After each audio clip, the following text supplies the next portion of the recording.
Général, chef d'état-major général, il y a armée politique, il y a Joseph Kabila. Mettez pas mal dans cette.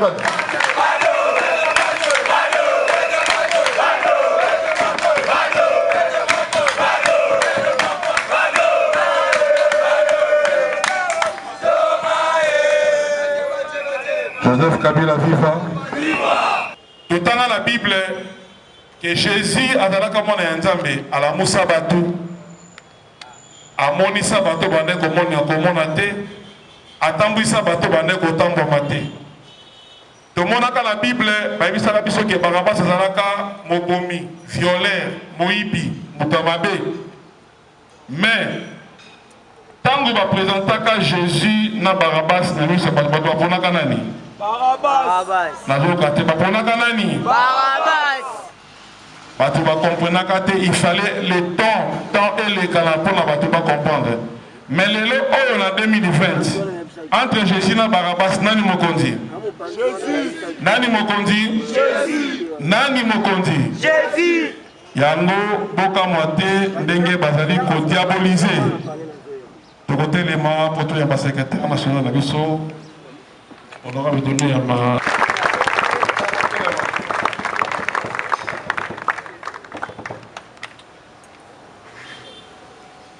Joseph Kabila vivant.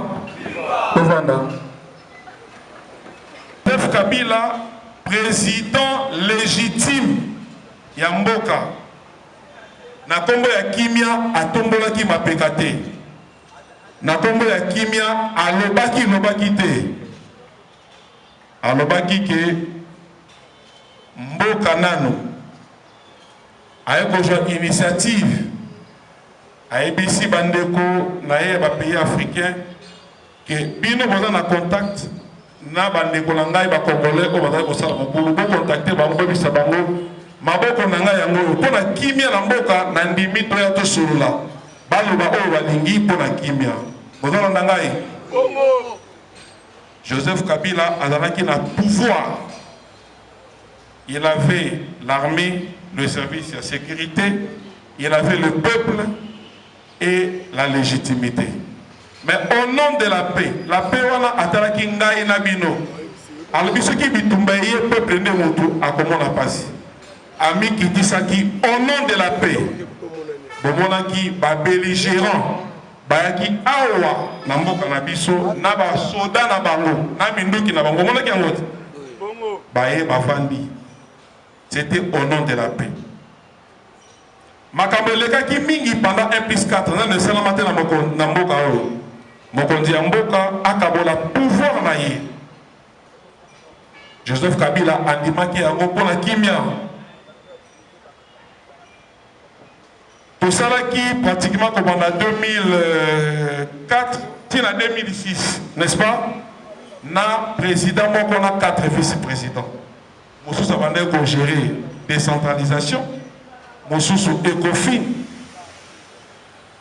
vous sortez que la société civile. Na évité, et là le la mobali, et là le moi si oh babali, mais anime mobali na ye ayana bambanda mususu na katanda. Vous avez la difficulté là. Na katanda oh aye pena bala na ye, mais na ndako na ye, ndako na ye. Oh ya ye na mobali na ye abala ye na l'état, mais anime mobali na bano abota libanda na basi baya. Pour na kimia. Est-ce que pendant 1 plus 4 aussi Kaka Joseph Kabila aleki na TV ton na radio pour na kolobake mboka zo marché te pour na Jean-Pierre Bemba? Bon répondre na yoka. Aussi Boyoka yango? Est-ce que Kaka Joseph Kabila ye alobi ke bazo futa batote ou bien mobulu na est pour la vice-président Robert? A Géraki Nyonso parce que babenga ki ye les garants, il y a bon fonctionnement, il y a des institutions, il y a Mboka. L'élection, et ça l'a bien en 2006, c'est le premier tour.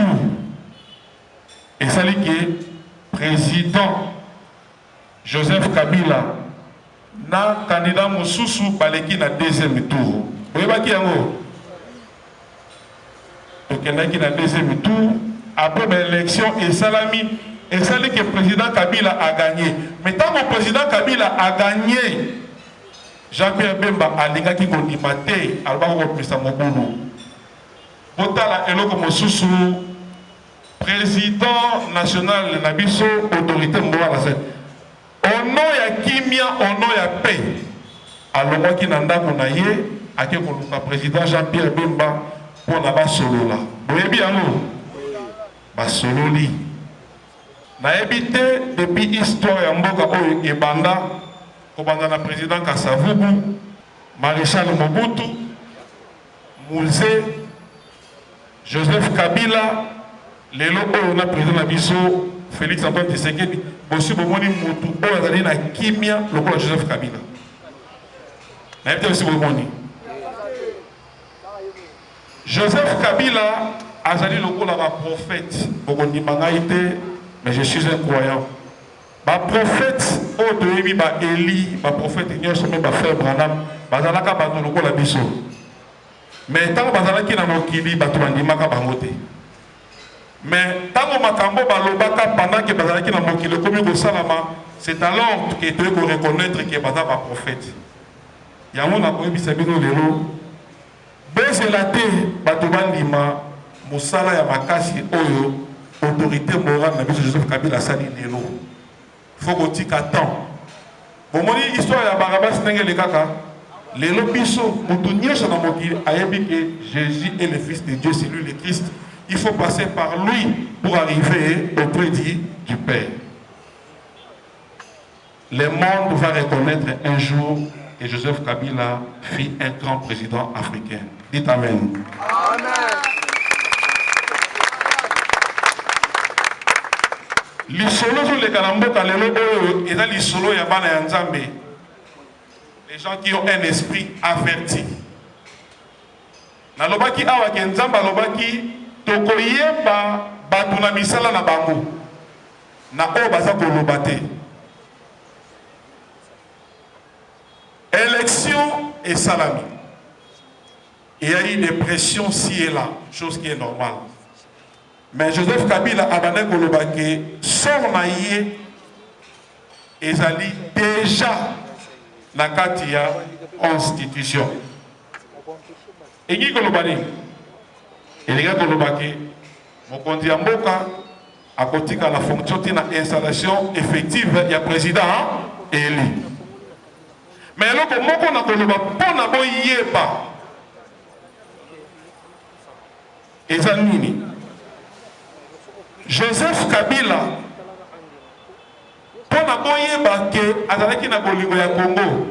il n'a pas organisé les élections sous pression.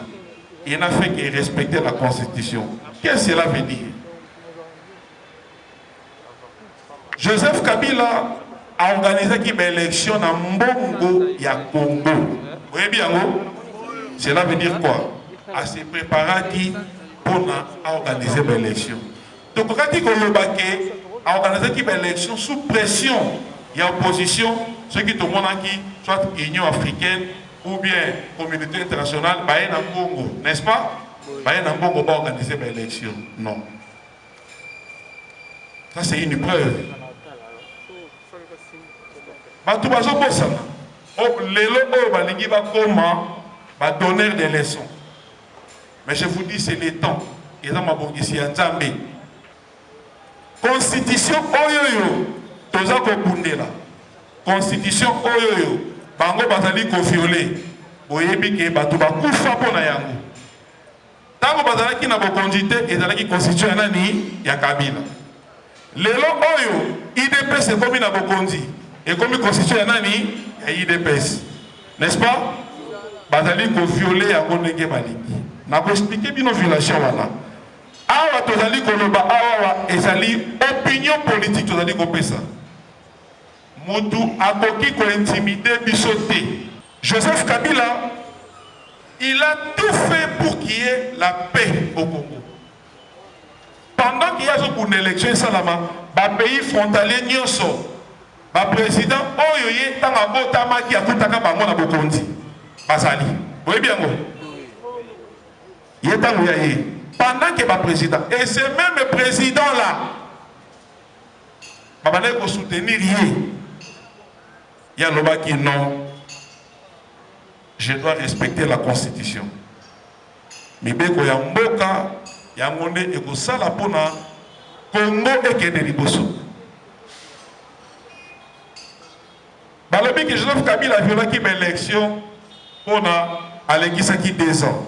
Mais ce sont des menteurs. Na expliqué bino. To komi na air pour organiser une élection. Seni ebimisi calendrier. On te verra qu'il y a un calendrier partiel. Voyons que l'histoire c'est vérifiable. Ngala muta lokuta lokula obazo le kana TV wana te. Batu ya lokuta. Nzamba babaki tokoye babango na misala na bango. Biso tozolo ba vérité. Tant le calendrier le bimi bango alobi te. Tolingi calendrier global.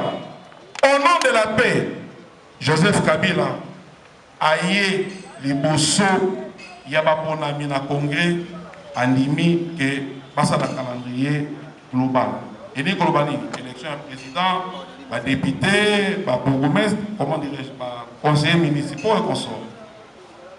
Dans le calendrier global, les bibi, on l'habité, serveur na binoana, et là, Kabila et Lokuta, il faut auditer yango. Takabanani, bango, partout en opposition.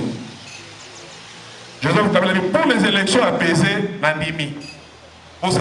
Basali audit national, c'est-à-dire que Bango, Bisoba na Yamboka, Toké na série, Toké Kontala, na ingénieur na Biso.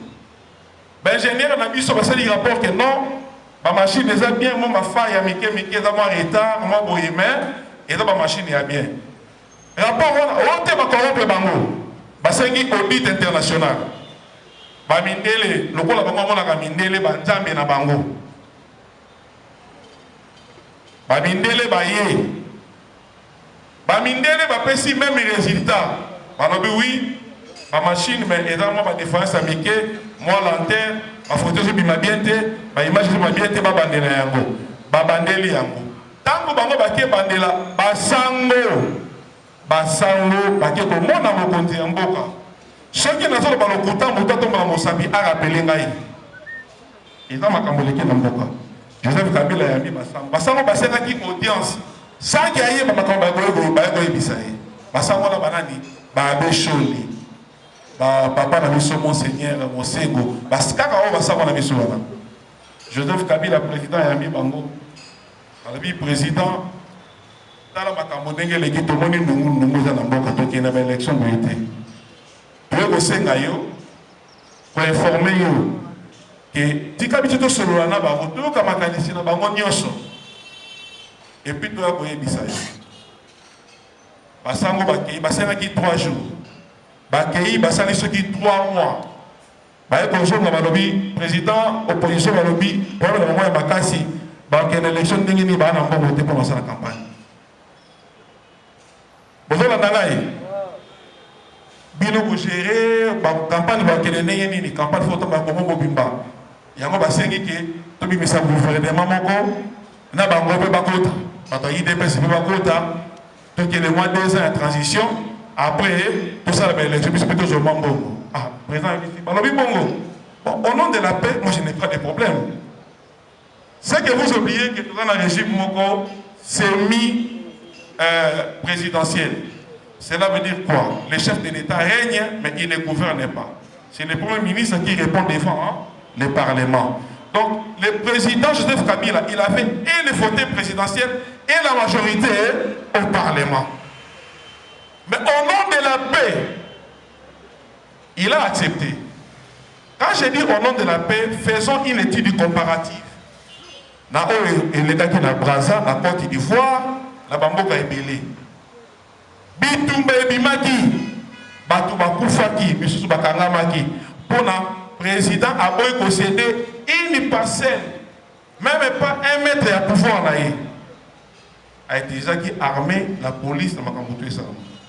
Président lui bon, ce qui pour notre élection, balingi tout ça le gouvernement n'a nimi, ba proposer ngai ba Congo ya batu pour que outa na IDPS. Pour ya ba bisaka biso Congo ya ba ministre, ba comme ba candidat premier ministre, président Joseph Kabila a économé papi banani Badi Banga premier ministre. Vous voyez pas qui yango? Est-ce que Badi Banga a qui moto ya majorité présidentielle? Avec qui vous avez perdu? Avec qui vous avez parti nini? Boloba. Avec qui vous avez parti nini? Alors, par quel mécanisme des droits si ce n'est que pour au nom de la paix? Mais même Bisso, les soldats naïs, mais non, président, à l'OBT, Bota la naï pour la kimia, topé sa bango. Le quoi la bango bataka va trouver le pouvoir sans programme, s'il vous plaît. Premier ministre va dire banga va nommer et comme bitumba bango na bango. Et il était. Biso depuis na depuis na bota, biso bota ma badi banga ta muta parti ni. Yanini? Bawanga na ito wanga na kiete. Président lobby bon. Le lobby était. OK, bon ça va. Ok, ne boyo pas na disus. Mais ndenge bozo kende boyo ba ke seni dans le calendrier déjà à Salaki. Boyo ba pe ke mikolo pe zali au kende. Bosa lomba. Ba ko vanda basali makambo. Ezali kala ba décembre. C'est dans lobby makambo za ko sala. Boyo ba ke ko bouger na calendrier. Bozo landa. Donc il faut tout vendre, tout changer le calendrier. En tout cas, une année, ça peut nous prendre au-delà de 2 ans. D'abord, on dit, attends 5 mois, attends 10 ans. Kabila tika la main, pour changer le Premier ministre. Baye Gocha, papa n'a mis Bruno Chibala. Bruno Chibala, Azam parti. Papa, où est la matinée politique? Ça va une question répondre. Bruno Chibala, Azaki Moutou a parti nini? Azaki Moutou a perdu? Ok. Président, au nom de la paix, a nommé Bruno Chibala Premier ministre. Ndougou Ebali. Alors, peuple a son monde à passer. Mibeko paye, yango. Nana Jiraka. Il y a respecté Mibeko. Cette fois ici, les chemins à élection et dans les chemins, même quand il y a non-retour. Aujourd'hui, il y a un donc, on a souci maté. On a un salinga dans le Bondi, il y a un démocratique.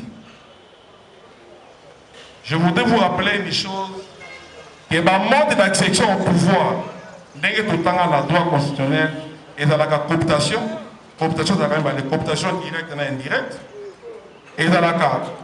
Coup d'État est un mode d'accession au pouvoir, mais nous avons les élections, qui est la voie par excellence d'accéder au pouvoir, et puis nous avons la révolution. Mais je voudrais faire une nuance entre les coups d'État et la révolution. Parce que la révolution en droit, c'est d'abord un coup d'État. Mais ce coup d'État devient une révolution lorsque le peuple accompagne ce coup d'État. Et donc, je prends l'exemple de Laurent Désiré Kabila. Après 32 ans de dictature, Moussa a dit non, c'est trop, je dois libérer le peuple congolais. Afdeleye. Moussa a dit mouvement. Ngalabino, tu sais là comme vous étiez. Tu sais là comme vous étiez. Tu sais là comme vous étiez. Il y a un coup d'État et comme qui révolution. Parce que le peuple a yambaki a l'ingaki changement. Mais Joseph Kabila, il dit Ngaï la constitution Oyo. En mode de la question pouvoir, voilà, et ça me sauter. Je ne vais privilégier que le mode de la question pouvoir par excellence aux alliés par élection. Jeunesse Kabila, c'est viva. Contre toute attente, le président Kabila Bobaka Boye, alobi Ngaï, ou bien à Mokili. Il faut que le Bakakaka, ce qui m'a cambo le Loba, ezala makasi kolekanini silence atikala kolobate ti bomona batinda ba journaliste a mindele ba poser ba question ba piège au président est-ce que au kozala candidat ayebisa ba pesa kaili ba pesa nini tanga tangi constitution avec une réponse naïve mais badala ki batondi maté les hommes de paix des foi prestation de serment. Et comme ça, la réincarnation de Salomon, qui était pour la première fois dans l'histoire de Mboka, na palais de la nation, remise et reprise et salami, comme prestation de serment et salami. Aïe petit na bureau na yé, basali remise et reprise. Azibilo konaye asali nini. Est-ce que depuis l'autorité morale de la RDC Joseph Kabila Kenda, vous savez quoi Yaloba? Vous savez quoi Yaloba? Aloba te. Bato Yaloba qui est accord, oh basala accord, mais c'est tout à fait normal. Au nom de la paix, toujours au nom de la paix. Peuple a payé majorité parlementaire et pas il y a FCC. Providence et pas si fauteuil présidentiel et pas il y a président Félix. Ils sont contents. Mais par rapport à la constitution, par le que le premier ministre à Outaka, wapi la majorité parlementaire. Au nom de la paix, normalement, il fallait que FCC ait un premier ministre, n'a pas ministre, n'a pas PDG, pas mandataire, pas Bougoumes, pas tout nyoso. Et ça, Mibeko Yamboka. Mais Joseph Kabila, toujours au nom de la paix, alors non, non, tout est une coalition. Et ça, là, Nabiso, Nabato Yakash, tout ça, le gouvernement Moko, tout travailler. Toujours au nom de la, tout ça, coalition. Il y a Cash Baye, il y a FCC Baye, mais la différence ici est dans la culture politique. Le président Félix, il doit savoir qu'il a le fauteuil présidentiel, mais il n'a pas la majorité parlementaire. Cela veut dire quoi? Il y a des domaines où ils allaient réserver exclusivement pour la tant que président. Il y a d'autres domaines de collaboration entre le premier ministre. Il est différent du président Kabila. Parce que le président Kabila n'a fauteuil présidentiel, n'a majorité dans l'Ini, le Parlement. C'était sa famille politique. Donc, Ngaï, en tant que juriste et avocat, c'est un problème, il y a éducation politique, culture politique. Tout ça a en alliance. Je pense qu'on ne peut pas venir ici, il fallait les saisir par écrit, les informer de la tenue de notre activité, n'est-ce pas? Autoriser Bissot, tout ça. Vous comprenez un peu? Et dans la carte de collaboration. C'est comme aujourd'hui. Depuis que comment on a les pays où je trouve Kabila La guerre à l'Est est une réalité. Corona est une réalité. Malade me souviens avant Corona. Ebola, c'est une réalité. Non, il n'y a pas de prétexte pour l'élection à la tête. Pas prétexte pour la là. Mais moi, je me suis toujours posé la question sur ce qui s'est passé après l'élection président pour la Batou. Oh, bah, fingaye pendant 37 ans. C'est-à-dire qu'à 2, 3, 4 minutes, il y a un résultat. Baba n'a beaucoup mis sa président Kabila. Ça, c'est Dieu. Et ça, ma kabouya Nzambe. Attends, le bata Kouangana. Et ça, ma kabouya Nzambe. On ne change pas l'histoire. Ma vie des années. Ils ont promis que Moutou Simba Kabila a beaucoup d'années ils ont dit ici, que Kabila est sérieux. Kabila a tali dans la partie Nyonso. A mon parti est sérieux. Par exemple, qui parti nini? Kabila mon parti nini est sérieux. Nana le baki yango. Nana le baki yango.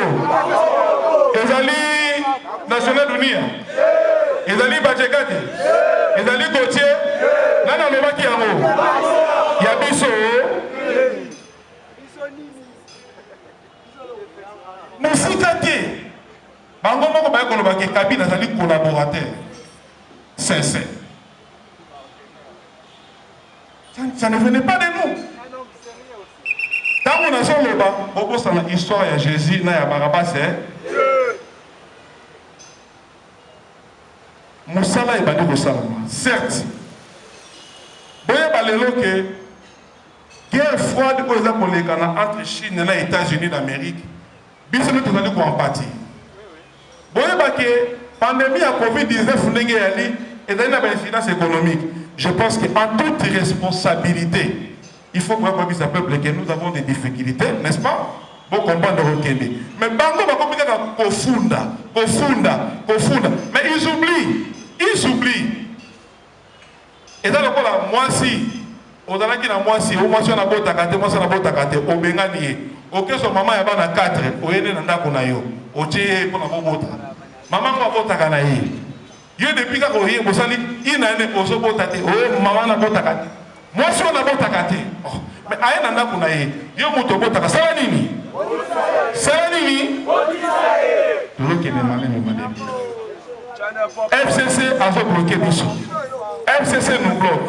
Mais écoutez, on n'est pas des types, on n'est pas des fous. Bon, on dit que les Canabara, nous allons poser une question simple.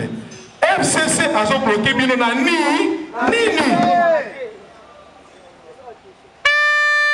Chers camarades, est-ce que possible que le président Linga voyager à combien d'aéroports FCC a bloqué la DG? Est-ce que possible que le président y a avenue à Simao? On a venu à parquet. Babo qui ça avenue à la asphalté à FCC a bloqué. Bon répondre s'il vous plaît. Est-ce que possible que le président qui n'a pas victoire à l'objet libre comme à 50 fois?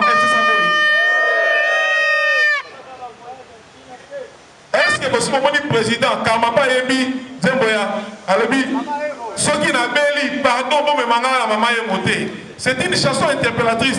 Est-ce que le président qui peut passer on a pas pour le FCC Goyi on a beaucoup pouvoir tomber? Bon, d'accord. Un exemple précis. Au moment où le ministre FCC Moko a commis une erreur administrative. N'est-ce pas? Au lieu de la procédure requise pour la transmission des documents, et aussi Parlement, gouvernement et gouvernement et Parlement, une faute administrative qui ne valait même pas la peine de révocation et suspension, peut-être blâme, vous comprenez tout ça? Mais quand le président de la République a retiré qu'il confesse naïe, Joseph Kabila, au nom de la paix, a servi la ministre de Salanini. Est-ce que Akane a démissionné par le président de la République? Akane a démissionné par Nani? Par Nani, conformément à l'article 78 de la Constitution. Est-ce qu'ils ont voté? à respecter la Constitution. Mais le ministre de la mission de la justice, il pouvait aussi refuser de démissionner. Il a la sanction administrative, cela veut dire quoi? Après la réunion présidente du conseil de ministre, mais il demeure ministre. Aussi longtemps qu'il n'a pas encore déposé sa démission auprès de la première, c'est la loi. Mais Joseph Kabila, au nom de la paix, alors il demandait aux camarades de Tunda d'aller déposer sa démission. Est-ce que vous dites que le ministre Nini, Oyo, Bouno Boyoki, de manière palpable, a manqué mon côté respect? À santé. Les autres sont le ceux qui sont ministre FCCT. Mais bon, nous sommes des là. La société est pour la consommation de moutons. Si 70% de mbongo gouvernement est qui n'a noté. Ministre de la justice n'a biso. Vous avez dit que tout ça va t'amailler les macasses. Vous bien go. Est-ce que vous bien go? Vous avez dit que bien nous ne pouvons pas t'amailler les. Vous avez dit que même mon les la TV, constitution journaliste a corrigé. Chaîne na bango mai omoni balekisa ta na bonga na lokuta o misi dans la samai et la Kabila soka mati oh ça dit que des choses imaginaires bango so bavandi ça lokuta na lokuta oh ebite Kabila bibo bimi atambola te donc bango babi bimi ah c'est bon donc la démagogie.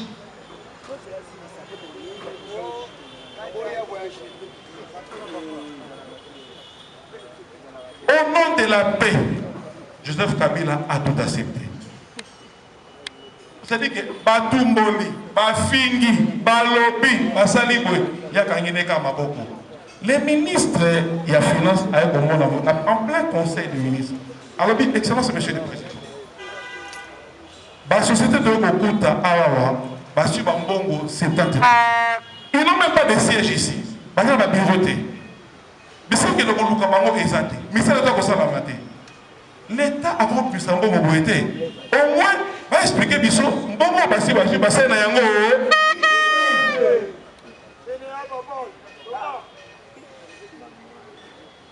Ah, et commis, même en tant que parti politique, à l'Abima, vous connaissez la budget. Oh, ceux qui ministre à l'Abima, Nani, la budget, vous êtes assez bloqué. Assez bloqué, Bissot. Depuis 97, il y a un pouvoir. Si vous secrétaire général ou permanent, il y a parti dans Bissot à quel point tu as gestion de Moka. Si vous secrétaire général ou permanent dans Bissot à quel point on peut savoir tout laisser la gestion de Moka. Gestion de Moka. Mais il représente quoi? Un parti, c'était fait privé. Mais malheureusement, comme Dieu n'est pas avec eux,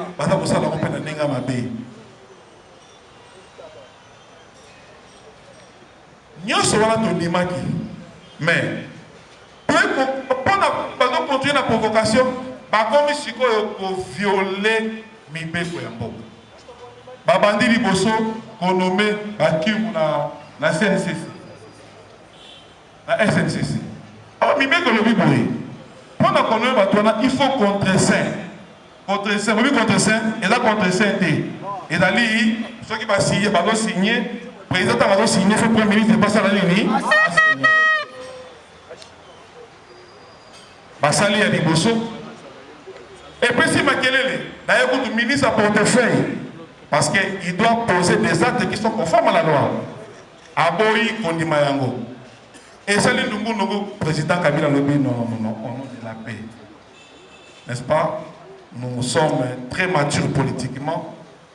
Aux hommes, très matures politiquement, laissés. Après le temps et les temps.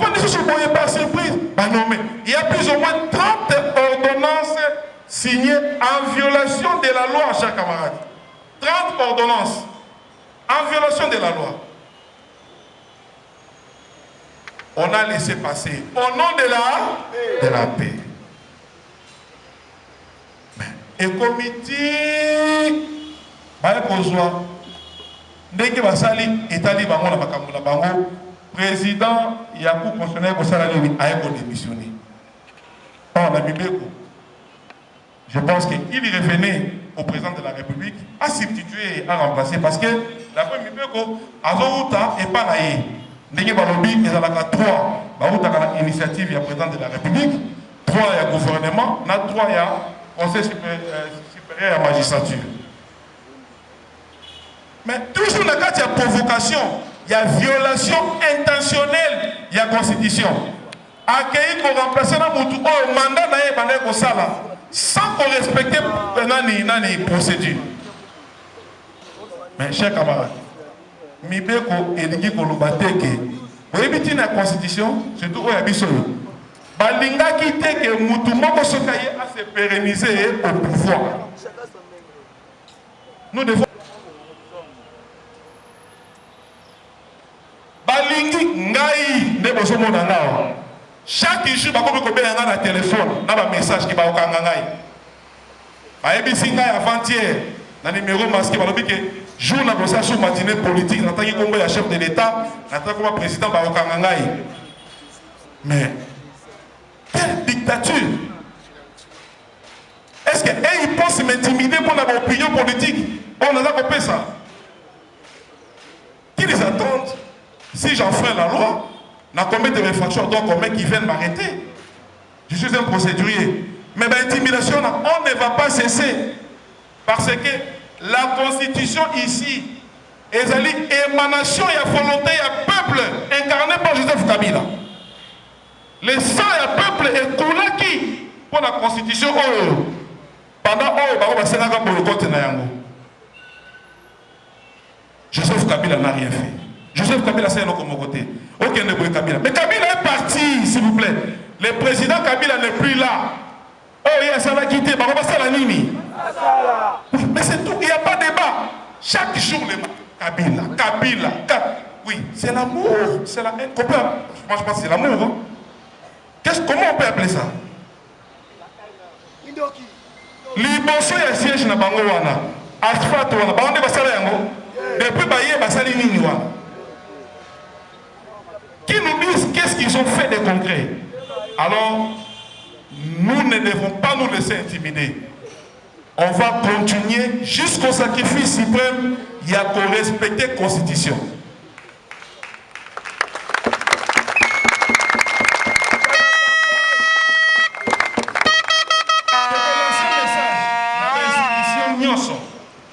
Et dans l'institution pour les tribunaux. La manipulation au service. Il y a institution président de la République. Ils sont censés faire le travail dans le serment au Bango Basalaka. Ils ne doivent pas jouer le jeu des politiciens. Dans l'arrestation, dans Bango Basali Gosala, dans l'intimidation. Après serment pour la Gosala Yango. Mais nous, les kabilistes, on ne va pas se laisser intimider. Dans un avenir proche, on va aller déposer des plaintes contre Koni. On va aller à l'avocat. On va aller menacer un gars et on va confondre un avocat. Donc on va là, on va bâtonner la bicho. On va faire sa bicho autorisation pour nous rester en justice contre Bango. N'est-ce pas? Parce que moi, je suis ceux qui vont foutre la FCC, pour institution pour les tribunaux, c'est ma péca. Ceux qui vont foutre la Yakash, institution pour les tribunaux, c'est ma qualité. Mais nous sommes où? Où allons-nous, s'il vous plaît? Nous devons dénoncer tout ça. Ce pays-ci nous appartient. Joseph Kabila s'est sacrifié pour que tout soit alternance dans le Kaoyo. Nayambo, moi, je suis balinga botama. Na matinée, eux, senga na mokonzi ya mboka. Ata la sima. Ata la le prédécesseur na Kabila salaki pour la kimia. Joseph Kabila a dit qu'elle a manifesté kanda na yete. Joseph Kabila a dit qu'elle a posé la caprice dans le pouvoir. Ou bien la micro. Les chefs doivent avoir. Il doit être au-dessus de la mêlée. Un grand cœur. Il doit avoir des nerfs solides. Si Kabila avait accepté au nom de la paix de partager le pouvoir pour la Kimia, pourquoi il ne peut pas le faire?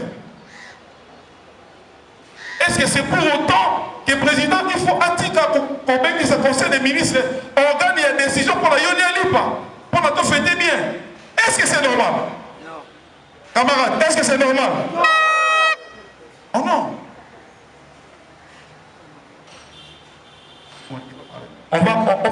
On peut bien l'accepter, mais pas à ce point. Comment on va payer les enseignants? Comment gratuité va continuer? Comment on va compter? Parce que c'est le conseil des ministres qui est l'organe de décision. Nous sommes le président de la République que Bisso, tu as dit, Bananaye, Zamba Pessier, charge de reconduire Bisso. A quitté sa beauté, ma Congo, au Moni Passimingi. Attends, le prédécesseur, Joseph Kabila Salaki, pour Kabolabo continuer pour la Kimia.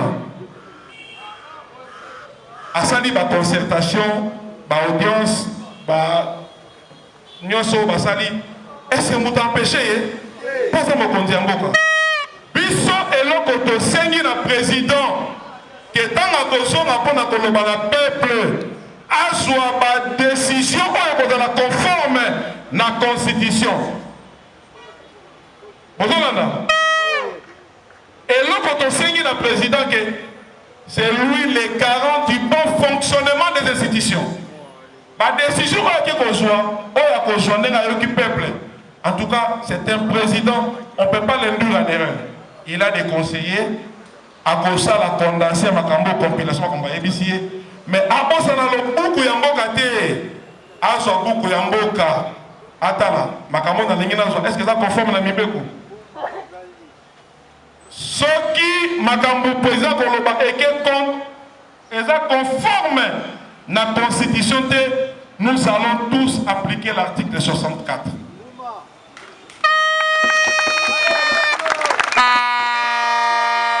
Article 64 et persécution pouvoir. Il y a échec dans l'opinion à cause de pouvoir en violation de la constitution ou bien à cause de pouvoir. Conforme à la constitution, mais à cause de la en violation de la constitution.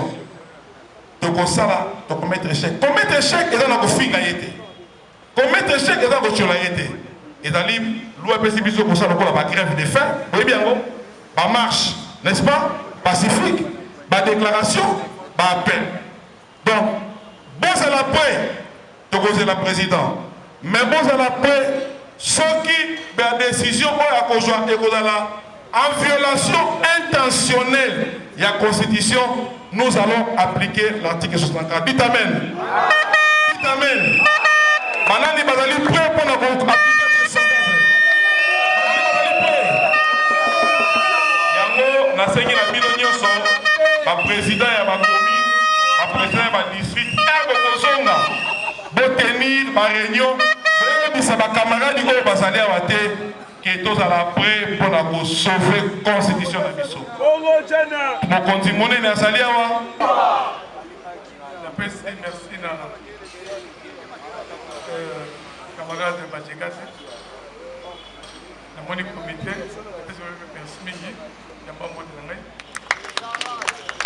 camarade Mana, Dari, les canaux nous portent besoin.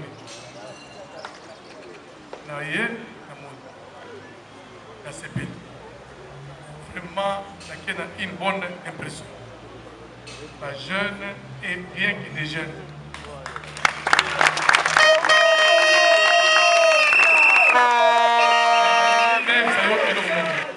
Oui, c'est bon. Il y a une voiture, ils en ont chauffé le mot.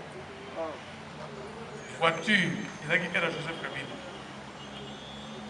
Il avait la majorité au Parlement et il était élu président de la République. Si quoi, ça c'était bien avion. Il y a un avion, pilote de Ramon Gondi.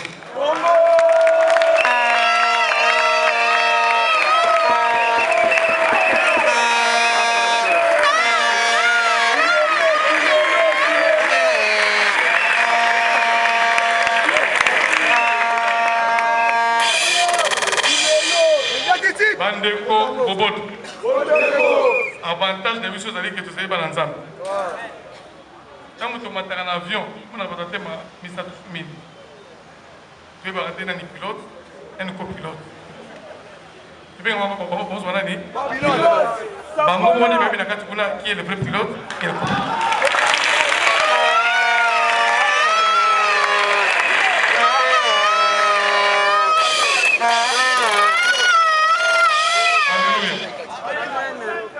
Alléluia. Amen. Amen, papa. Yo zo mon avion qui est sans copilote. Jamais. Impossible. Yo me dit qu'on soit ici pour copilote dans la famille. On commet dans l'aéroport. C'est des malades. Pourquoi pilote alors dans la même ligne? Vous êtes? Oui. Vous soignez vous. Moi c'est ça qui moi. Yo zo va que vous venez qui. Mais alors là il écoute. Vous savez que vous venez quand vous voiture au Québec encore. Avion moi. Des malades qui. Ça va pas mon avis.